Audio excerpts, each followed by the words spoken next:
우리 함께 사도신경으로 신앙 고백 드리겠습니다. 나는 전능하신 아버지 하나님 천지의 창조주를 믿습니다. 나는 그의 유일하신 아들 우리 주 예수 그리스도를 믿습니다.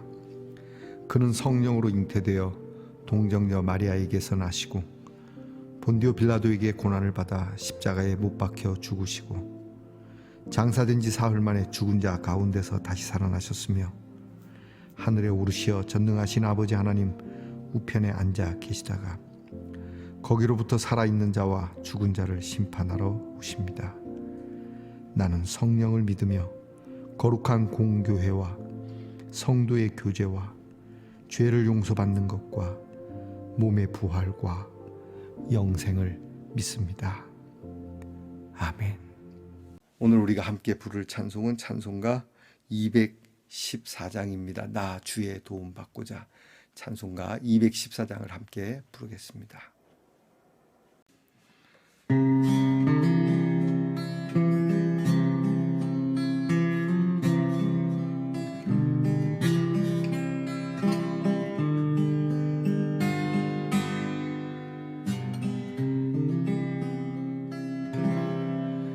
나 주의 도움 받고자 주 예수님께 빕니다. 그 구원 허락하시사 날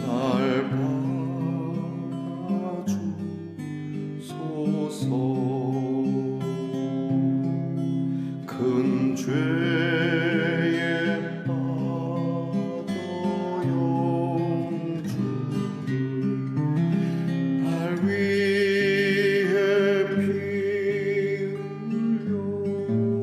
흘렸으니 주 형상대로 빚으사 날 받아주소서.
우리 모두 다 함께 겸손한 마음으로 기도드리겠습니다. 주의 귀한 도움을 받고자 이 아침도 엎드립니다. 이미 우리에게 큰 도움, 영생의 도움을 주신 하나님이신데 다시금 엎드려 도움을 받을 수밖에 없는 연약한 저희들임을 고백합니다. 하나님, 저희는 무능합니다. 그러나 주의 능력으로 일어섭니다. 저희는 허약합니다. 주님의 강하심으로 일어납니다. 늘 주님 앞에 고개를 조아려 주의 능력이 아니면, 주의 구원이 아니면 살아갈 수 없음을 늘 하나님 앞에 고백합니다. 우리의 힘도 결심도 약합니다. 스스로 그렇게 대단한 결심을 한 것도 하루가 채 지나기 전에 무너질 때도 있고 몇 날 가지 못해서 후회하는 일도 많이 있습니다. 하여 주님의 이름으로 우리를 새롭게 하시고 구원하시며 부족한 모습 이대로 받아주셔서 주님 발 앞에 엎드렸으니 오직 주의 섭리로 우리를 주의 큰 역사 가운데 두시옵소서. 하나님 아버지, 주님을 의지합니다. 주님을 신뢰합니다. 우리의 이 신뢰가 깨어지지 않도록 오늘도 주 앞에, 내일도 주 앞에 이 경건의 시간, 깊은 묵상의 시간을 통하여 우리의 영을 단련시켜 주시옵소서. 나아가 삶 속에 하나님의 말씀을 재현하고 구현하고 실천함으로 더욱 우리의 영이 강건해지게 하옵시고 저희를 통하여 하나님의 이름, 주의 이름이 영광 받으시는 귀한 축복이 있게 하옵소서.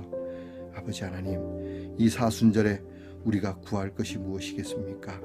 오직 감사뿐이오니 감사한 마음으로 주께 나아가 우리의 목숨이 다하는 날까지 주의 이름 높이며 사람들을 사랑하며 주의 이름을 전하며 살아가는 일을 좋아하고 즐거워하고 소원으로 삼게 하옵소서. 오늘도 아픈 우리의 성도들을 위하여 기도합니다. 이렇게 아프지 않은 저희들도 주의 도움이 간절한데 아픈 우리의 성도들은 얼마나 더 간절하겠습니까? 주님, 어루만져 주옵소서. 위로해 주시고 깨끗하게 해 주시옵소서. 이 사순절에 하나님 정말 평생에 기억될 만한 하나님의 도우심과 치유하심을 맛보게 하옵소서. 우리의 자녀들을 위하여 기도합니다. 하나님 앞에 그저 몇 등이 되었든지 실력이 있든지 없든지 그 모습 그대로 공부할 줄 아는 지혜가 있게 하시고 또한 나라를 지키는 그 일이 장군이 아니어도 어느 곳에 있든지 일개 병사여도 정말 하나님 앞에 하나님의 도움을 구하며 나라를 지키는 자녀들이 되게 하시고 많은 돈, 큰 돈을 벌어들이는 일은 아니어도 작은 일이라도 성실하게 일하며 수고하는 직장에서 하나님의 도움을 받으며 감사함으로 일하는 성도들이 되게 하시고 무엇보다 멀리 해외와 객지에 나가 있는 우리의 자녀들도 하나님 많은 것을 보고 느끼겠지만 비록 나가서 소소한 것을 보더라도 그 안에 함께 하시는 하나님의 도움을 보게 하옵소서. 오늘도 귀한 말씀 열어 함께 봅니다. 성경책이 있어 감사하고 볼 수 있어 감사하고 들을 수 있어 감사하고 무엇보다 이 말씀을 우리의 마음에 심을 수 있어 감사드립니다. 말씀이 살아 역사하며 우리의 삶 곳곳에 하나님이 신령하고 새로운 놀라운 능력이 하나님 생성되며 이루어져 가게 하옵소서. 십자가의 은혜를 다시금 감사드리옵고 우리를 구원하신 예수님 이름으로 간절히 기도드리옵나이다. 아멘. 오늘 우리가 함께 나눌 묵상의 말씀은 잠언 16장 18절로 20절 말씀입니다. 잠언 16장 18절로 20절의 말씀을 이제 저와 함께 소리를 내어 읽겠습니다. 교만은 패망의 선봉이요 거만한 마음은 넘어짐의 앞잡이니라. 겸손한 자와 함께하여 마음을 낮추는 것이 교만한 자와 함께하여 탈취물을 나누는 것보다 나으니라.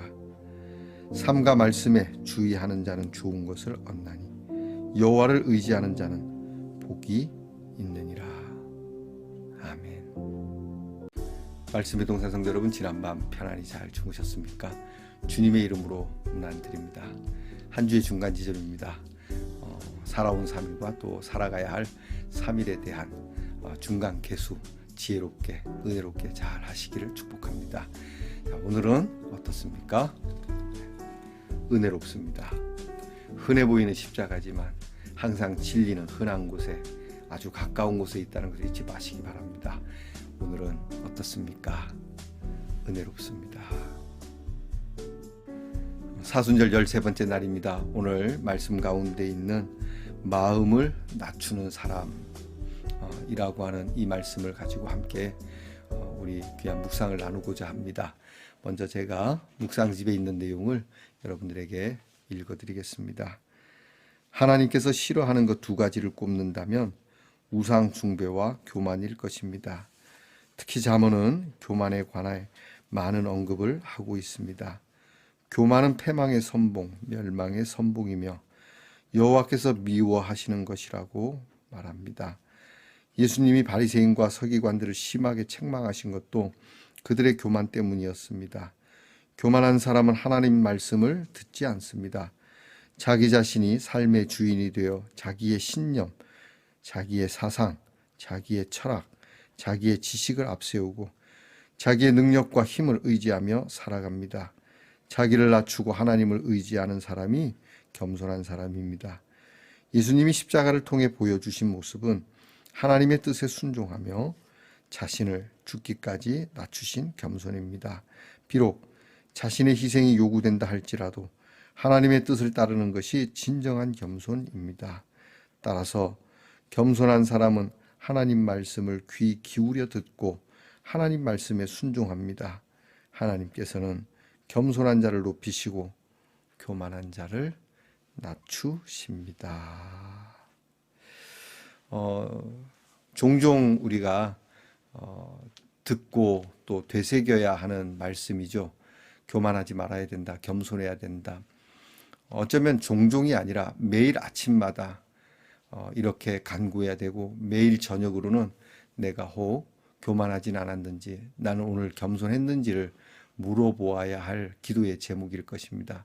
우리의 기도의 제목에 절대 빠져서는 안 되는 것이겠죠. 교만하지 말자. 근데 교만하지 말자 하고 딱 돌아서는 순간 교만해지게 되죠. 자, 교만이라는 것은 상대적인 것입니다. 그러나 때로는 우리는 절대적인 교만을 갖기도 합니다. 스스로를 높이는 것이죠. 이것이 자아의식 속에 자긍심을 갖는 그런 것은 좋지만 자긍심을 떠나서 자긍심보다 자만으로 빠지거나 또는 그것이 우리의 서로의 관계 속에 내가 너보다 우월하다라고 하는 교만으로 올라가게 되고 그래서 내가 생각하는 것이 너보다 좋은 것이고 옳은 것이고 더 낫고 합리적인 것이며 때로는 그렇지 않아도 내가 힘 있는 사람이기 때문에 내 말은 무조건 통과가 돼야 돼. 내 뜻은 무조건 관철돼야 돼. 라는 생각을 갖는 것이 교만이겠죠. 그러나 때로는 이것이 힘이 없는 사람들 가운데도 교만이 있습니다. 그건 뭐냐면 내 뜻이 이루어지지 않으면 기분 나빠하는 것을 얘기하는 것이죠. 내가 그 사람보다 힘이 없고 또는 능력이 없어서 그 사람의 뜻이 관철이 되긴 했지만 내심 그것 때문에 내 것이 통과되지 않은 것이 기분이 나쁘다면 그것은 교만인 것이지 않겠습니까? 그러면 우리 모두에게 다 교만이 있다는 얘기입니다. 우리 모두에게는 거만한 마음도 있다는 얘기겠죠. 자, 여러분, 오늘 우리가 하나님 앞에서 사람들끼리는 뭐 가끔 교만할 수도 있겠어요. 연약하니까 겸손하면 얼마나 좋겠습니까마는 우리가 겸손한 척 하는 것이지 사실 겸손한 게 어려워요. 마음에 저 사람들이 나를 조롱하고 나에 대해서 뭐 험담을 하더라도 그저 저는 부족한 사람입니다. 이게 내 마음에서 진정 우러나면 좋지만 그냥 참는 것이 좋은 것이지 참고 가자. 그래서 우리는 그렇게 하는 경우가 훨씬 많지 않습니까? 그러다가 그것이 쌓이고 쌓여서 내가 참을 수 없는 지경이 되면 폭발하지 않습니까? 폭발할 때 지금 현재 폭발하게 한 일만 갖고 얘기하진 않죠. 그죠? 옛날 일 꺼냅니다. 10년 전 일 꺼냅니다.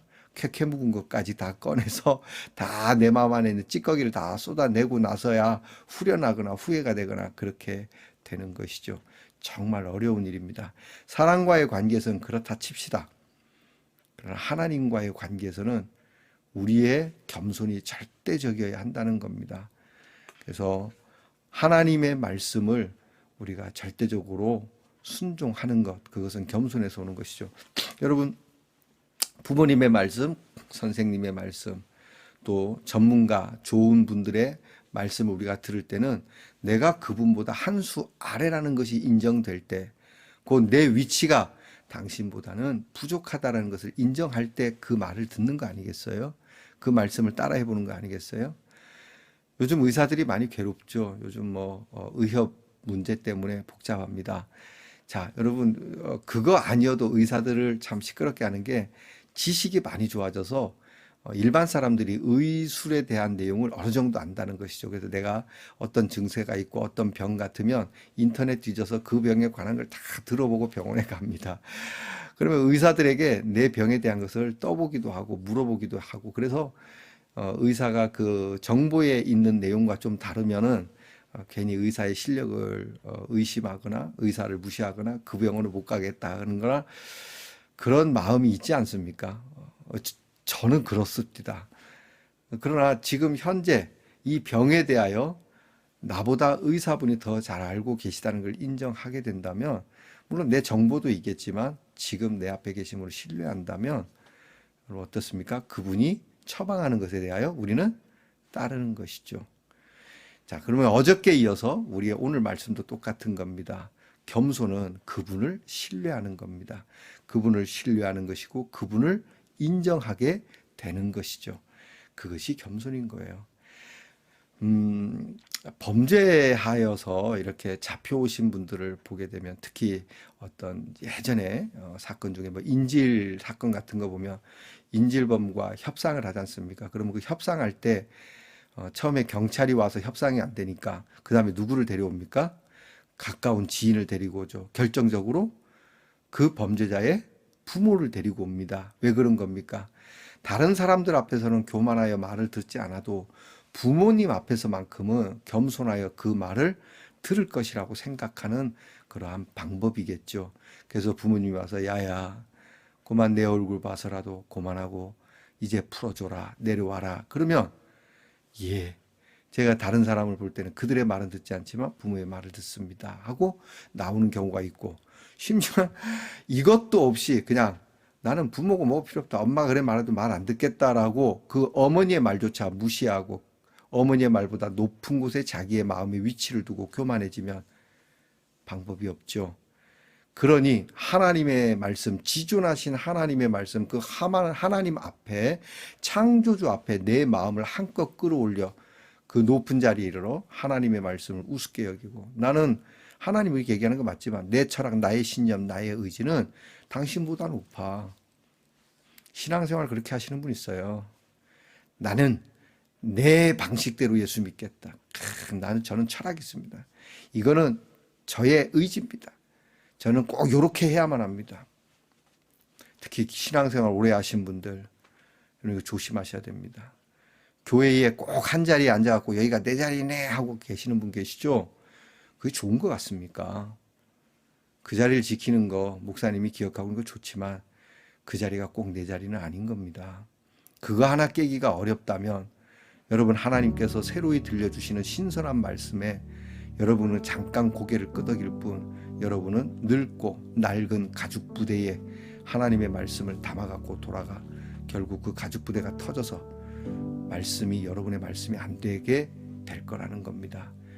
가까이 있는 모든 것, 굳이 내가 고집하지 않아도 되는 것, 그런 것들은 여러분 본질이 아닌 거라고 얘기하죠. 본질이 아닌 건 내려놓고 항상 새로운 마음, 새 가죽 부대가 되어 주 앞에 나오시기 바랍니다. 오늘은 내가 새 사람이 되기를 원한다면, 내가 새롭게 출발하기 원한다면, 여러분 오늘 처음 교회에 온 사람처럼 나는 그분에 대하여 믿음 외에는 아무것도, 내 뜻과 내 의지와 내 생각 이런 것이 아무것도 없는, 우리 흔히 말하는 빈 마음, 절간에서는 그것을 공허한 마음, 공의 마음이라고 하지만 우리는 뭐라 그럽니까? 겸손의 마음입니다. 이건 다릅니다. 본질적으로 다릅니다. 위치를 바꾸는 빈 마음이라는 게 그냥 비는 게 아니라 그분의 말씀을 인정하고 그분의 모든 것이 나 위에 있다라는 것을 하나님 앞에 고백하면서 나가는 마음, 그 겸손한 마음이 우리를 새롭게 하고 새 은혜를 우리에게 주시며 오늘도 새 힘으로 살아갈 이유가 될 것입니다. 기도하겠습니다. 하나님의 뜻을 따라가면서 늘 낮고 겸손한 자세로 따라갈 수는 없겠는지요. 우리의 마음을 낮추고 항상 겸손하여 교만하지 않으리라고 말하지만 어느 순간엔가 교만해 있는 내 모습, 또 어느 순간엔가 이렇게 교만한 사람들과 모여서 겸손한 척하며 살아가는 우리의 모습을 볼 때가 있습니다. 용서하여 주시고 하나님을 의지하고 신뢰하며 그 어느 것보다 하나님을 나의 위에 정말 하나님 말씀은 반드시 들어야 하는 가치로 인정하며 그렇게 믿음으로 나아가는 성도들이 되게 하옵소서. 예수님 이름으로 기도하옵나이다. 아멘. 하늘에 계신 우리 아버지의 이름을 거룩하게 하시며 아버지의 나라가 오게 하시며 아버지의 뜻이 하늘에서와 같이 땅에서도 이루어지게 하소서. 오늘 우리에게 일용할 양식을 주시고 우리가 우리에게 잘못한 사람을 용서하여 준 것 같이 우리 죄를 용서하여 주시고 우리를 시험에 빠지지 않게 하시고 악에서 구하소서. 나라와 권능과 영광이 영원히 아버지의 것입니다. 아멘.